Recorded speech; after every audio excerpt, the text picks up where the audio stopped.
And Vicki Reback Wilson was a state representative for several years. First woman from Boone County elected. Yay! We have a lot to first. Shimon, come on, Shimon. Okay, Shimon Jones is our newest entry into the political fray as she's running for Recorder of Deeds. Cherie Reich is our representative in Northern Boone County, and she's on your last term, or? I'm running for my fourth and final term. Yes, that's what I was thinking. And then it's a pleasure to be here with Janet again, because I served as a county commissioner with Janet when she first came in, before I retired after 24 years. So tonight, though, we are having the forum called Show Me Missouri Women in Politics, and the unnamed committee in Boone County for Open Minds is hosting this political dialogue with Stevens College. And so we really look forward to hearing from our guests and hope there's some good conversation that comes out of this. But first of all, I'd like for you to, each of you, tell us about yourself briefly and about your experience in politics. Why did you decide to run? What do you think you accomplished or are accomplishing or want to accomplish if you become elected? And I think that people like to know why people get into politics, what spurred them. And many times, I know, many females have to be asked. They don't think about it on their own because they think they're too busy or they aren't worthy enough or whatever. And they're far from the truth. They are absolutely the best elected officials, a female, from my perspective. So, Marianne, I'll let you go first and just tell us about why you got into politics and a little bit about yourself. My name is Marianne Mccollum, and I had the privilege and honor of serving as Columbia's first female mayor. I was very pleased this past April to drop the only from that title when Barbara Buffalo became Columbia's second female mayor. It's a shame it took that many years in between. I was first elected as the Second Ward City Councilwoman in 1985, and at the time, one woman was on the council, and it was the 2nd and 6th wards were on the ballot, and 2 women won. And so at that point, we had 3 women. In the past election with Mayor Buffalo, we now have a majority of women on the Columbia City Council for the first time, which is incredible. I first ran for city council because I was interested in stormwater, and subsequently served 1 term, ran for re-election to a 2nd term, and it was an open seat for mayor in 1989, and went on to serve a 2nd term. When I chose not to run in 1995, in 1990, one of the things I guess I looked back on was the Columbia Housing Authority. And when you ask about different things, I felt that there was unfinished business there, that things could greatly be improved with the authority and public housing in Columbia. Subsequently, former Mayor Darwin Hindman appointed me as one of 5 commissioners on the Columbia Housing Authority in 1997. I never dreamed how long it would take, but I went on to serve 20 years as a commissioner on the Columbia Housing Authority. And working together, and it not quite being an elected position, but working with HUD sometimes can be challenging. I feel that today the Columbia Housing Authority is in a much better position than it was. I am still active in a number of other organizations and am a huge fan and supporter and helping other women in politics. Thank you, Marianne. Vicki. My name is Vicki Reback Wilson, and I was born in Columbia, Missouri. You don't have too many people around who can say that who are as old as I am. There's another one. I have a much shorter attention span than Marianne. So the longest I have been in one job in my entire life is 8 years, and that was as state representative before I was term limited out. So I have done a variety of things. Some people would say I'm a dilettante, or that I just get bored easily, or that I like new adventures. I like to think of it as always looking for new challenges and new opportunities. So I have taught everything from Head Start, secondary school, and university classes. I've been an arts administrator. I worked at the university in several different capacities in administration and staffing, starting the fellowships office, working in the Office of Service Learning, teaching some leadership classes and social entrepreneurship, working statewide for University Extension on community leadership development. One program that we had, if you'll indulge me a minute, we had a federal grant. It was an experimental program to go find a place in Missouri where people were not expected to go to college, would therefore remain in their community and needed to be trained in community leadership so they could be effective stewards of their community. We did that for several years, worked with the students down in one of the southern Missouri counties, but we totally failed because after our program, several of them decided to go to college. So, as Karen said, women typically get into politics because they're asked. That's what happened to me. I had no plans to run. A week before the closing of filing, I was in my car. I was working for Extension. I had one of the first car phones, the kind you couldn't take out of the car, and it rang. I'd never had it ring before. I answered it, and it was Chris Kelly, and he said, "Nobody is filing for state representative for Ken Jacobs' old seat. Will you run?" I said, "Of course not, I'm busy," and hung up. Went home, discussed it with the family. I had 3 or 4 days left to file, ended up filing, and the rest is history. Thank you, Vicki. Shaman, would you tell us why you're interested in getting into politics? So, can you hear me? Okay. So, actually, it's a very similar story. I graduated from Rockbridge High School. I'm also born and raised here, and I'm actually 6 generations deep into Boone County and Callaway County. And I also graduated from Columbia College for business administration. I got a phone call and had a week to decide as well. And at that time, I was actually finishing my last class before graduating. So how that timed out is that I ended up giving my final presentation for college the same week that I gave my first presentation to Lincoln Days. And so that's kind of how I got there. The reason why is because I was really searching out for my family history. Like many in the community that are hurting from different losses over the last few years, and like myself, my kids had suffered a lot of family loss and didn't feel connected. What I would like to do is talk to people about unification of the generations, because when you unify those different generations and get those stories told and keep them, like I was able to share a lot of my history with the kids. I have 2 kids, one that's 22 and one that's 13. And the more I shared with them about our family history and the stories and what we could see and find out, I saw that it brought healing to them, and they felt more grounded, and they felt a little bit more proud about who they were and that they knew where they came from. So just sharing that with my kids has been awesome.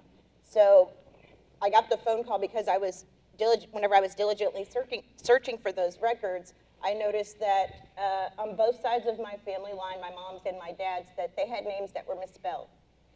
And so when you misspell a name in a genealogy line, it kind of breaks off that family tree, and so it kind of gets lost. And so that was one of the things that kind of made me want to actually even just bring attention to the value of record keeping and the accuracy of them, because those are literally preserving them for even our future generations. So when they come back, they can see, you know, all of our records. And I think that honestly, what I love about this is because I've been able to give a voice about the records. Most people in my community have no clue that these things were available. They didn't know about Daniel Boone Library opening up for a night to help you out with your ancestry. They didn't know that you could go into the, you know, the State Historic Society. So that's honestly been a blessing, and I already feel like I've already accomplished a lot just in that. And so I just want to be able to share that to the community. I was able to make presentation boards and put them on display at Juneteenth. At both events. The first day, I had people that had lost family members as well in the community taking pictures and crying with the boards because they thought that a lot of those records were lost. The next day, when I did the next Juneteenth event, my great aunt came and she brought all of her records, and come to find out her paper records and my digital records went back to the same ancestor. So it was really cool. And so it was just awesome to be able to talk to even that type of community. Also, I am a conservative, and I'm running on a Republican ticket, and I think that a lot of people don't see people like me that do want to do that, and even if they are Republican, people don't feel comfortable coming out and saying that I'm conservative. I'm kind of less divisive. What makes me good as far as I think in politics is that my grandfather, who was 90 years old when he passed away, he served in Korea, but he was an atheist and had a degree in politics.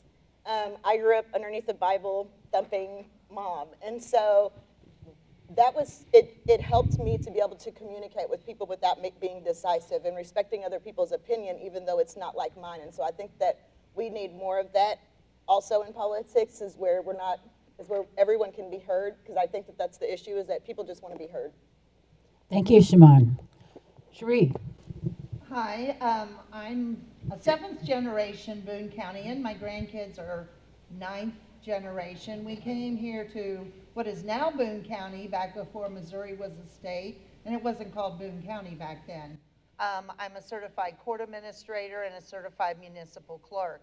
I'm so proud of my 2 adult sons who are productive members of society, and most of all, it is really true, when you have grandchildren, they're the love of your life. I mean, grandkids are tops, better than your own kids, trust me. But I think I started in politics after I turned 18. I started watching what was going on in the world, and I first voted for Ronald Reagan.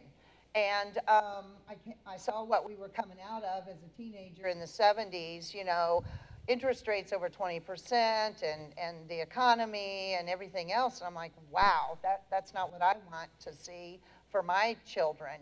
And so I think what has gotten me into public service, and I call it public service, not being a politician, I give all the credit to my parents. They were the PTA president. They were the Little League coach. My dad was a scoutmaster. My brothers were Eagle Scouts. And to do your best, to do your duty to God and your country, that was drilled into me. I went on later to become my own son's den leader. I was a campfire girl. And again, it's the same thing, to love your neighbor as yourself. My dad, he and my mom were a part of the founding of the Boone County Fire Protection District in 1970. He would get up in the middle of the night to go fight a fire or a car wreck, and you know, and I saw that. He didn't get paid to do that. It was all volunteer. And so, you know, the giving back to the community. I went on later to again, be involved in my own children and community. I mentored other young men that I called my own sons. And I think people in my life, I'm currently on the 5th homeless family living in my house in the last 15 years. I help people get over that hump. They need a hand up, not a lifelong handout. And the 83-year-old guy that's been living on my home, I call him a live-in dog sitter. He spoiled my dog rotten. He's moving into a home in 2 weeks. And he just needed that help. And he fell in the crack in society. He doesn't do internet. He could barely do his flip phone. And so I run a law firm for the last 10 years here in Columbia, very busy. I interact with a lot of the homeless downtown, and try to see what I can do to help. But it's more than that. When I was city clerk and court administrator of Hallsville for 30 years, everybody that walked into my city hall, you know, Ronald Reagan said, the scariest words are, I'm from the government and I'm here to help. But my mantra is, when I say it, I mean it. And it's not just lip service. So I went on to become mayor of Hallsville for 4 years, and the state rep seat came open. Nobody had to twist my arm or call me. I run into fires. I went in full force all on my own. I've actually known Marianne Mccollum for a very long time. We've been very dear friends. We still work together and collaborate through the University of Missouri. And so we love that we're both former mayors. And so we've worked together at election nights and things like that. And so in the House, I have done a lot of criminal justice reform. I got a law passed, signed by the governor to help felons. I work a lot with Into Action in my district, and I work with a lot of the underserved in my district. And so it's just a calling. And I tell people, you know, I give away all my money to the poor because they need it more than I do. You know, my kids are like, well, Mom, why don't you buy a newer car? I don't care. I like my 10-year-old car. Well, why don't you buy a nicer house? I like my house. Well, you know, so anyway, it's a calling, and I think it's my duty to serve God and my community. Thank you, Cherie. Janet. So I must be the odd duck up here. I was born in Michigan. and since then, I've lived mostly here in Boone County. My dad was a professor at the University of Missouri, and my mom was a physician here in town as well. But when I look at this question, I think back about 10 or 11 years. I was a public defender for 25 years, mostly doing capital work across the state. And I got a phone call, like Vicki did, right? Same kind of thing. And I was like, why do you want to talk to me? It was people that ran campaigns. And they said, we'd like to talk to you a little bit about some things that are going on here in Boone County. And there was food involved, so I said, sure. So I went and talked to these wonderful people, and it turned out that a colleague of mine, Barb Hoppy, who was a 6th Ward City Council person here in Columbia, and the Honorable Deborah Daniels, who is now a retired judge on the 13th Judicial Circuit, had outed me as somebody who might want or be decent at this job. And so they talked to me, these people talked to me and said, this is a job that's open, because Skip Elkin was retiring. And they said, would you be interested? And I thought about it, because I was like, I'm a public defender. I've been doing this. I've been appearing in courts across the state and representing people, again, capitally accused and some of them sentenced to death for 25 years. So this would be a big jump. But I thought about it long and hard, and then I realized that what I had been doing at practicing law would really fit with doing this kind of work. And part of it is something that Karen kept talking to me, and I was very fortunate. I had the best mentor in the world for 4 years on the county commission. But think, if you will, of that kind of cliched analogy of seeing the bodies in a stream, floating down a stream. And every time I represented someone on death row, I kept thinking, gosh, that's a body I'm trying to pull out of the stream. Because we hadn't, as a society, as a community, intervened in that person's life, and then something horrific had happened. And I thought, as I talked to Karen and talked to other people, maybe this is a place where I could move upstream, or at least do a better job of fishing people out of that river. And so that's really what I've been doing through the largesse, I guess, of the people of Boone County, Northern District. I'm on my 3rd term. And since I've been on the commission, I've been very fortunate to be able to spend part of my time looking at a lot of interrelated systems. The system of homelessness, the system of the courts and law enforcement and the prosecution services, the system of our faith community, of our healthcare system, of the interrelated nature of all of those systems, to say, why is it that as a country with so many resources, so many people find themselves in that river? And so part of that experience for me, and what I think I've helped, because I don't do it by myself, and this is something that Karen always said, you know, you're part of a team. That's what leadership is. You're part of a team and you empower others. And so I've been very fortunate to work with a great group of people. And for some unknown reason, when I make a phone call, nobody has put me on, has said no. They always answer the phone for some reason. And for that, we've been able to join the Stepping Up initiative, part of the National Association of Counties' work to reduce the overrepresentation of people with mental health challenges in our justice system. We've joined that. We're one of 4 counties in Missouri that's part of Stepping Up. Through NACO, National Association of Counties, I've been working on a judicial task force that has finally gotten the judges involved in looking at mental health issues and trying to reduce that group of people that are trapped in these systems, that are trapped in justice-involved situations. And the judges now are on board, fully on board with it, and they're actually pushing to get every county to become a Stepping Up county. And we're also looking at the front end of it. We got a grant from the Pritzker Foundation to really look at, again, trying to get people, before they jump in or pushed into that stream, get those kids that are so they're reading at grade level. In 3rd grade. That's one of the best indicators of knowing whether somebody's going to end up in the criminal justice system. If you're not reading at grade level in 3rd grade, you have at least you're 7 times more likely to end up in the criminal justice system. That can't be for our community. So that's sort of what we've been doing. Thank for you, the last few Janet. years. Well, as you can see, every one of these ladies are passionate about why they got into politics and what they're contributing to our society. That's very exciting to me.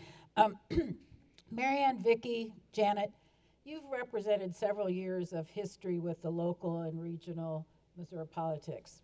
I think our memory of these times were when they were a little more collegiate and people worked across the aisles and tried to get things, have more collaboration. What worked and why? And be specific about strategies you used or saw being used that helped others on the other side of the aisle come to the table so that you could find that compromise. You know, I know it's really hard to see that today. So we want to hear from you what you used as a tool, and I'll let whoever wants to start that. I'll start. Okay. I was in the legislature when the majority flipped from Democrat to Republican. So I had an opportunity to be in different environments. One of the things that helped me when I first went there was something that I had learned previously. I was fortunate enough to leave Columbia and go to a different part of the country to go to college. I'd also lived overseas in both Africa and in Asia. But you can learn about different cultures from books, documentary film festivals, going to True False, a little plug, or just interacting with different people in your own community and making sure that you put yourself in uncomfortable or different situations. As a result of that background, when I went to the legislature, I viewed it as going to a foreign country. I said, the culture's going to be different, the people are going to be different. I have to be open here in the same way that I was when I was living overseas to see how to behave and to learn about other people and what their expectations are. And that really helped me, I think, to not expect other people to behave in the way that I would or the way I expected. And it made it a lot easier then to become friends with people who said, I'm Jewish. And I had someone come up to me and say, oh, I've never seen a Jew before. And, you know, we don't necessarily expect that in Columbia. I had similar comments from people about various things, that aspects of my personality or experiences, and I too could learn from them and what they had to offer. The other thing that I would say is looking for commonalities, because we formed, while I was there, a women legislators group.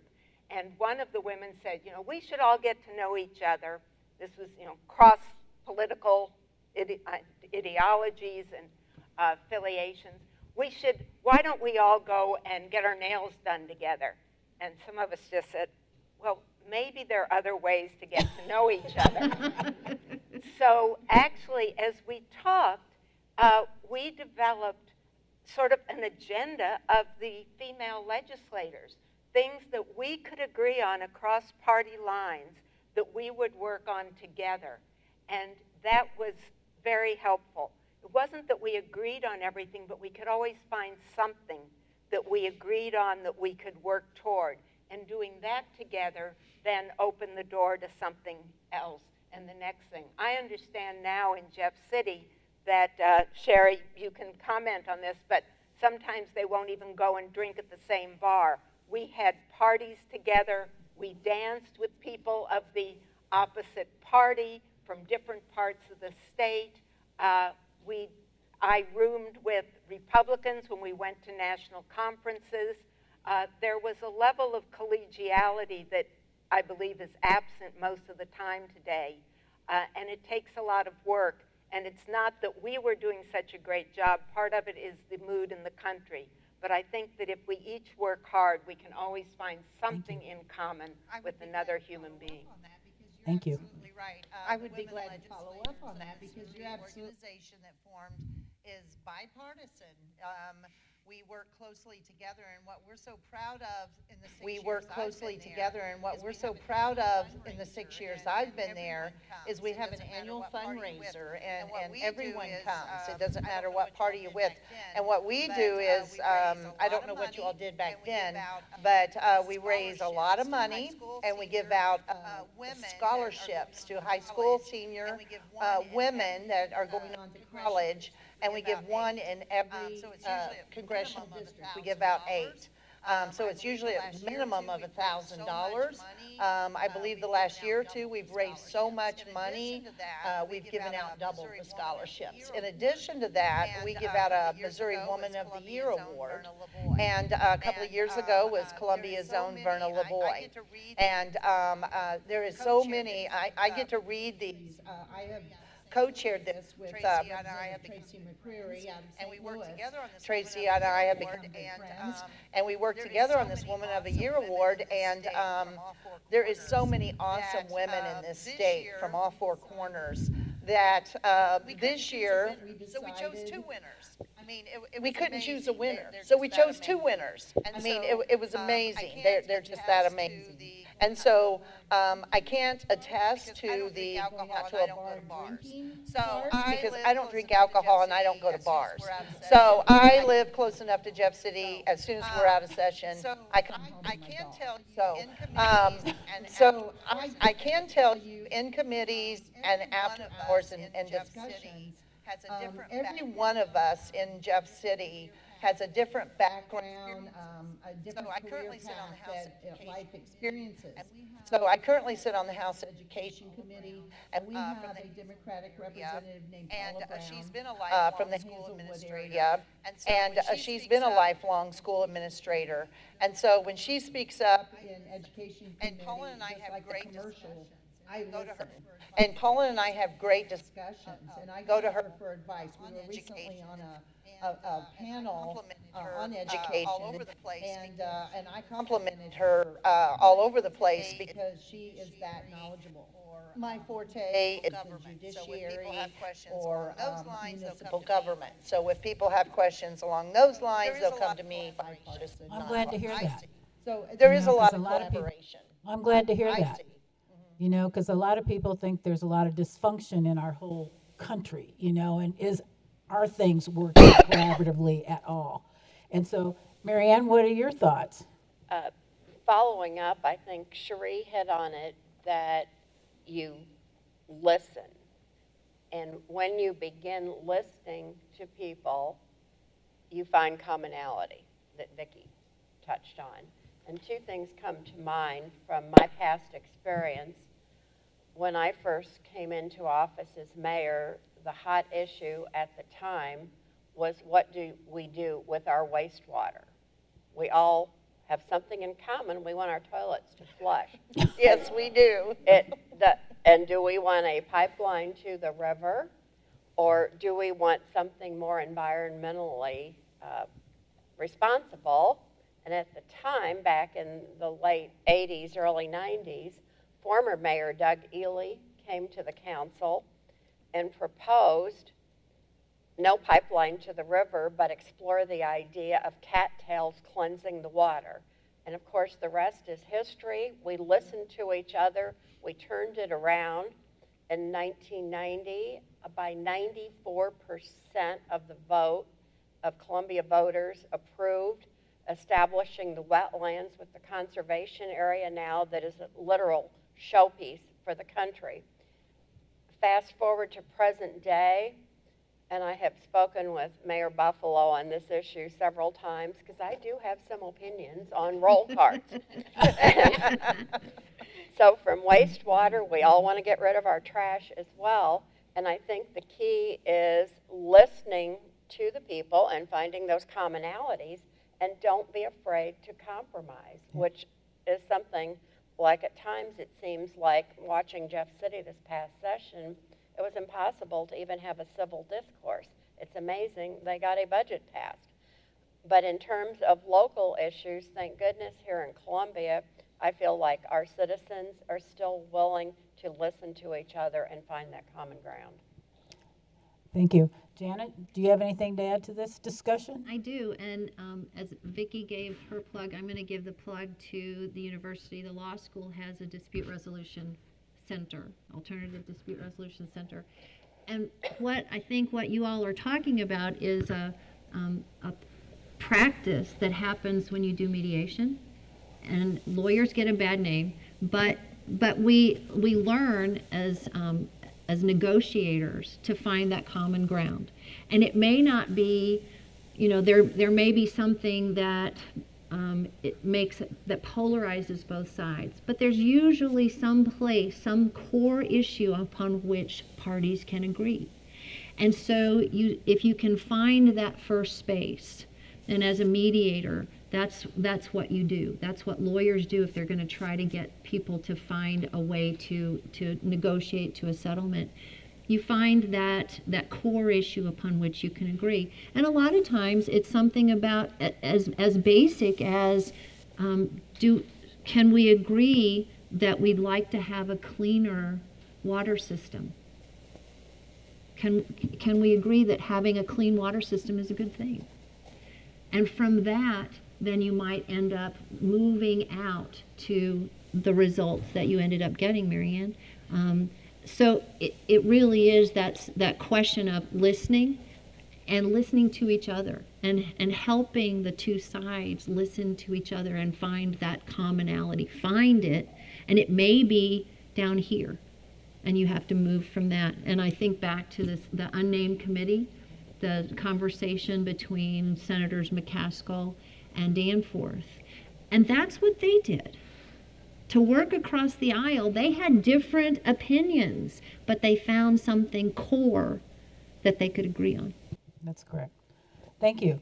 Shimon, you're putting a lot of energy in to try to become elected as the next recorder of Boone County. and you hear about the dysfunctional system.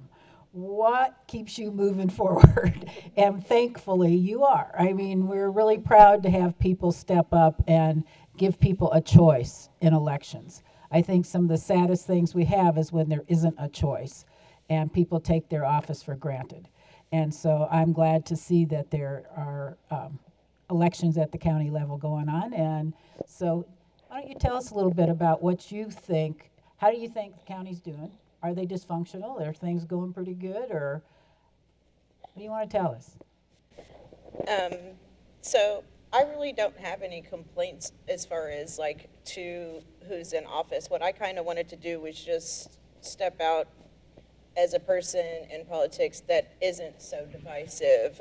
Having a 22-year-old son and a 13-year-old daughter, you know, they have a lot of different friends, and I've had history of being a peer counselor and a Sunday school teacher, and so I've had to deal with some things where some people might be polarized in how they believe, but if I'm talking to a 3-year-old or a 5-year-old, we can't, so it's almost like I got trained by that younger generation to be understanding and to listen to actually what people are saying.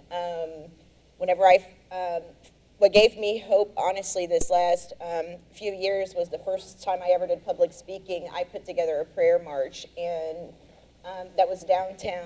And one of the coolest parts about that, besides some of the people that attended, was I had a Buddhist friend that came with me. And me and her, even though she knew nothing about Jesus and, you know, and I didn't know anything about Buddha, we actually got to telling our own family stories. I got into studying actually Hebrew and the language and numerology, and so her dad used to do those things. So we found that common ground, and she actually brought her daughter and said, let's go, we're gonna go and prayer march with her, it's history. And so to be honest, that made my day, because it was somebody that didn't think like I did, didn't look like I did, you know, probably didn't agree with a lot of the things, but we could still say that we were gonna come together. And so I'm very hopeful.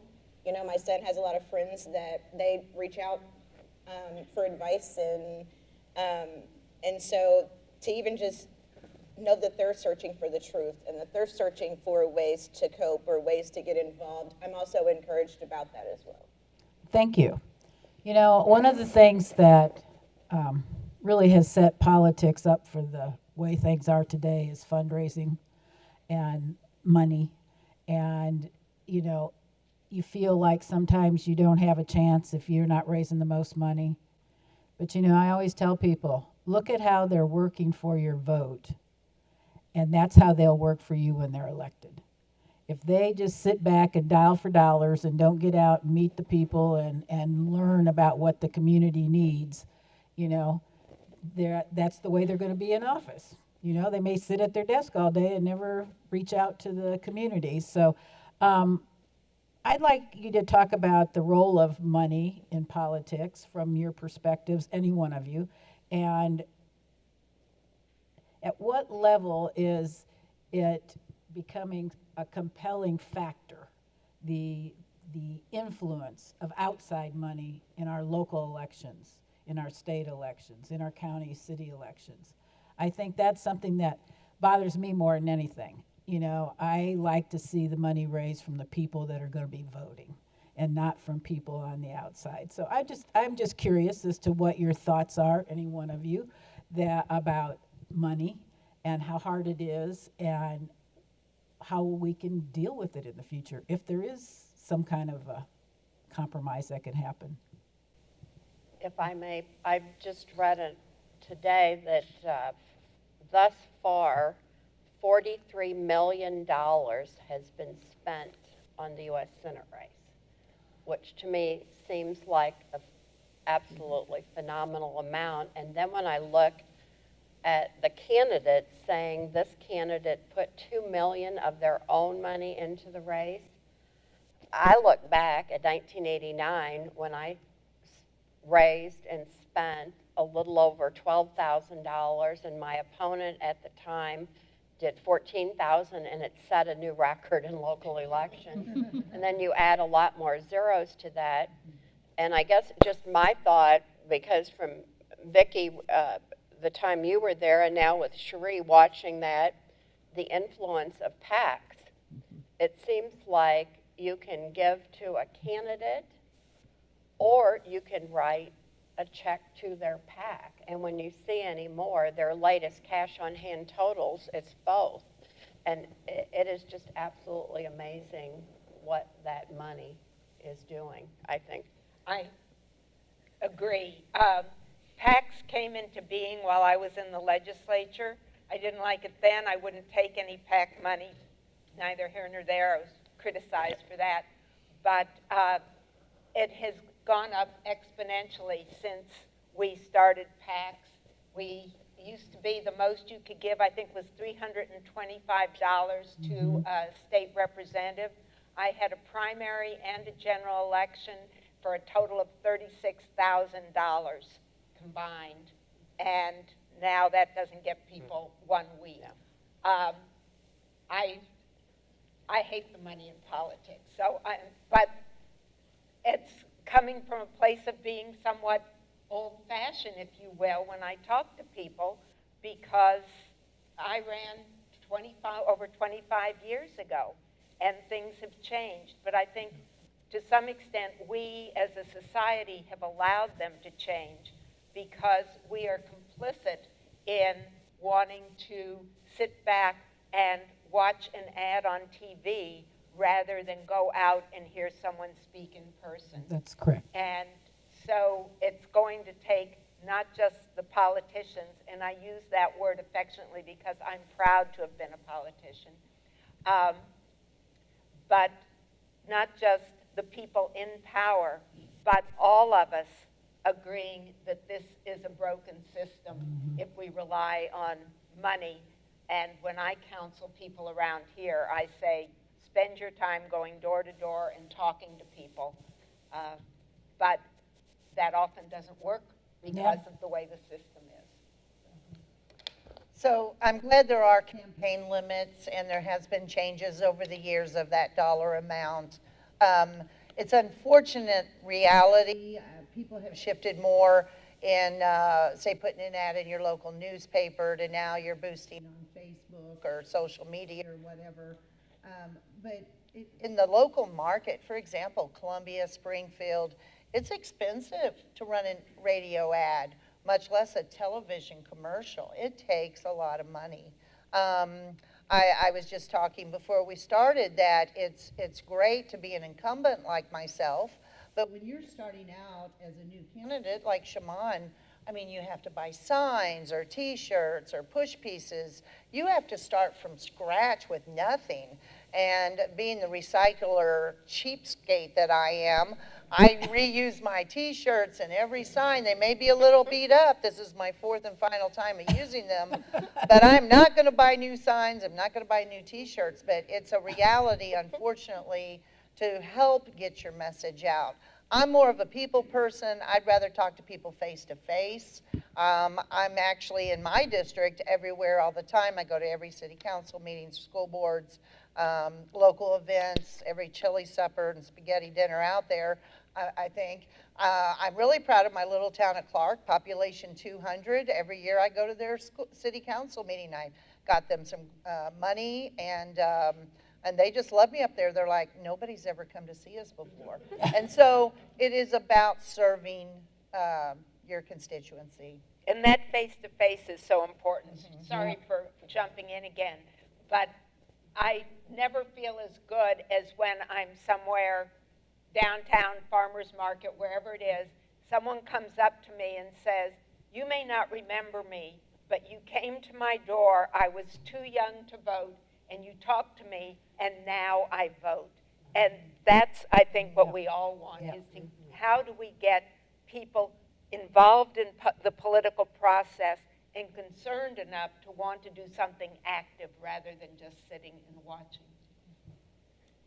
I too believe that that money is one of the biggest problems in the system right now, because first of all, somebody like Shaman has to go, as Cherie said, has to start at zero. Yeah. Right? You start at zero, and if you have somebody that is an incumbent, trying to play catch up just doesn't work. So I guess when I think about it, it's like we have to fix the system and not just say it's unfortunate. Because it is, you have influences coming in from outside. This is not just money that's being passed around and it's, that there's no intent. There's intentionality in where people are putting their money. They're gearing it towards certain candidates and certain issues, and it's having an impact, and it's often, as Vicki said, it's often coming from outside. It's not people here in Boone County that are putting money in races here in Boone County. There's money coming into this state that is not from here in this state. And so we're having influences that we don't even know about because, thank you, U.S. Supreme Court, we don't even know where that money's coming from. So the system is broken. We need to fix it. We need to get back to saying, maybe go to the British system and say, guess what, folks? It's time limited and it's money limited. This is how much you can spend, and that's it. Well, we can all agree money has too much influence in politics. Yep. What about media, the journalism, the influence there? I mean, your local news is one thing, but we have so many stations that are particular to any one leaning one way or the other, and people get just kind of sunk in that, watching it day after day, and it's just, I don't know, it makes my head spin when I have to watch TV very long. Janet? Would you mind if, I was reading this great book. If you haven't read it yet, Madeleine Albright wrote a book called Fascism, A Warning.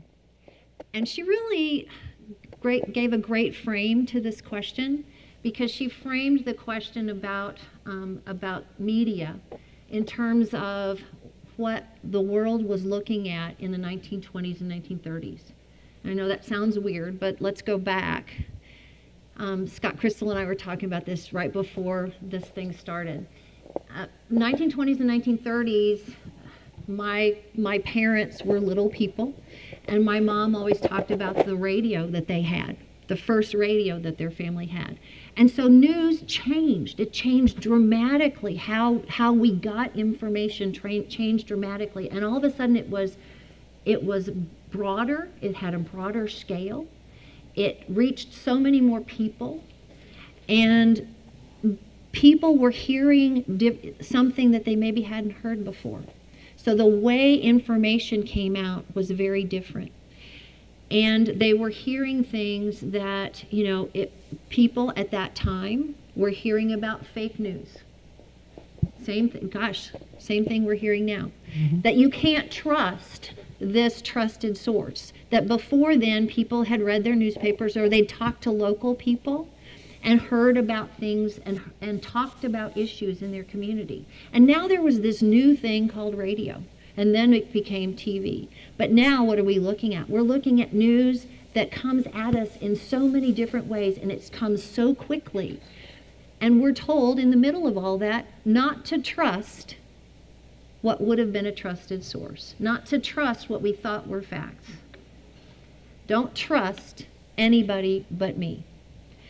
And that's part of, I think, what we're looking at. And when you think back, what's the First Amendment about? Protection of the press. And so it seems really antithetical that we have in our Constitution something that says freedom of the press is, by gosh, a really important thing and something to be respected. And at the same time, we're saying don't trust them. Don't trust the press. Don't trust anybody but me. And so it gives a real space for demagogues. And I think we're seeing that on both sides. And Madeleine Albright talks about that you have those demagoguery coming from the right and the left. And I think that's what we're seeing. Well, and it gets exponentially worse with AI, because then people get into just deeper and deeper into a rabbit hole based on what it is they're starting to see. Yeah. What they choose to see. Exactly. You were going to say something. I'm sorry. So I have been very fortunate that I work in signs and graphics. And so one of the awesome things is about doing this is that I've done all of my own, from my website to my business cards to flyers and all of that. So I definitely saved a lot of money that way. And I'm actually kind of thankful that a lot of people don't know a lot of things about me. But I will tell you, someone had asked me at one point in time about money and could I be bought, and I told them that you cannot buy me because I've already been bought with the blood of Jesus Christ. And so I'm not someone that can be bought, nor is someone that feels like that money is ever the answer. And to be honest, like right now, what I love about being able to do this is because I do volunteer for an after-school program for at-risk youth. They teach financial literacy, signs and graphics. They're also just moved into a new building. They're called Dream Tree 573. But they're trying to get more of the elders in the Black community to come and volunteer to help out our at-risk youth. And so I was already doing that before I got asked to run. And so I asked him because I said, I'm running on a Republican ticket. I don't want to, if something happens, I don't want to make you look bad or something that, And he said, he's like, I don't even understand the difference between Republican or Democrat. He's like, but all of this is even just learning for them. So I've been able to even share some about my process of starting to run a campaign and speaking and all of these things with our at-risk youth already. And so, like I said, I already feel accomplished. I already feel like I've, made at least a voice. Right. So that it didn't have to do with money, and it didn't have to do with, even selfish reasons, but just pouring back into the community because these are the kids that are going to be taking care of us when we get older. You're right, exactly. Well, we could all agree that money and media has changed over the last course of our time in office. And, but one thing that hasn't changed, I still think women come at the job in a different way than men. And that they are, it kind of reminds me is they are broader in their perspective because they have to deal with more issues just in personal life than the men do. Men go after work and come home, but everything else runs around the woman setting up appointments or doing whatever. So they can multitask, as we all know. And I think that if we're going to change the money situation, if we're going to change the political media situation, it's going to start with you guys, and it's going to start with women reaching out to other women, helping them come up the chain, and we need the men on our side too. I mean, I don't want to bash the men, but they just need help in figuring out they need to do a little more. I'm sorry. I served many years. I know what the differences can be. Not always, but in a lot of times. And so I would like to leave you with your thoughts on how you're going to help the next generation of women, each one of you, in looking at this as a prospect for themselves to get in politics, whether it's helping get somebody elected.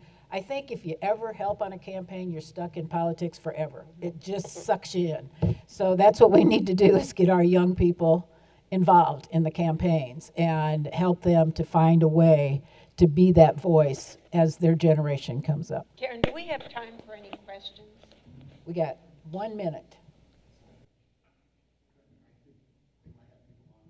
I'm not shy, but a quick comment. You've already stolen most of my thunder, but as a 9-year-old, a very typical 9-year-old who grew up in central New Jersey, my mom took us to Washington, D.C. at a different age, and our congresswoman who gave me lollipops was Millicent Fenwick. You might know her fictionally in Doonesbury as Lacey Davenport. And as a little boy, I can tell you, and that's the way children learn, I had no idea how rare she was in Congress. I just assumed that since we had a congresswoman, there were lots of congresswomen. Then the other comment, which you've already kind of alluded to, is it was a privilege right before the pandemic for years to get to know Mel and Barbara West, who've been involved in all kinds of local things. I even thought about tonight that, speaking of the African American, that back in the day, the late Beulah Ralph And Barbara West, with Mel's help, found Fun City Youth Academy, which the last time I looked is still receiving funds from the Children's Services Board, and was one of the first efforts to really help kids at risk, predominantly but not exclusively African Americans, to make it. And the first time I ever heard this was from Mel, and you already commented on it, but I'm still going to say it because I like good data. Mel, who's been involved, and Barbara, with all kinds of local, statewide, and international groups, said, well, we figured, I've heard him lecture about how we change the world with people who are in really severe poverty. And he goes, microloans. The key is microloans. But you know what we figured out? If we give a microloan, this is all things being equal to a man, he might help his family. But if we give microloans to women, they uplift the community. So I think you alluded to that. So again, any comments that you might have also about, individuals are still individuals, but women as a group seem to approach things differently in a way that's very important and becomes more and more important to us given where our society's at. Well, I think I'm going to end on that since it's 8:01.